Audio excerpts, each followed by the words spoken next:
guys, so आं दिनैहाय नोंथांमोननो खोन्थानोसै जोङो न'आव जानाय जिनिसफोरावहाय सोर बेसेबांखिनि मा निउट्रिसन दङ जों बांसिनानो मिथिया नाथाय जों मोजां देहा लुगैयोबा मोजां निउट्रिसन थानाय जिनिसखौ जानाया मोजां आं दिनैहाय नोंथांमोननि सिगाङावहाय नेचार शियरनि मरिंगा लिफ आटा मिक्स पाउडार आरो रुटि बानायनानै जायो आटायावहाय जों बेखौहाय सासे मानसिनि जखायावहाय मोनसे स्पुन होनानैहाय बेखौहाय रुटि बानायनानैबो जानो हागोन बे जिनिसखौहाय जोंनि डेइलि लाइफआवहाय इउज खालामनो हायोबा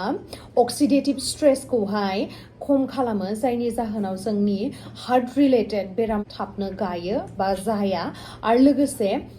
इनफ्लेमेशनखौबो ल' खालामो ब्लाड सुगारखौबो ल' खालामो आरो लोगोसे कलेस्टेरलखौबो लेभेलखौ खम खालामो आरोना आरो बेनिख्रुइबो साबसिन खोथायानो जाहैबाय जोंनि वेट लस खालामनायावहाय बियो गोबां हेल्प खालामो 100% नेचारेल आरो लोगोसे गभर्नमेन्टनिफ्राय एप्रुभ मोननाय आरोना लेफनि सार्टिफिकेट मोनखानाय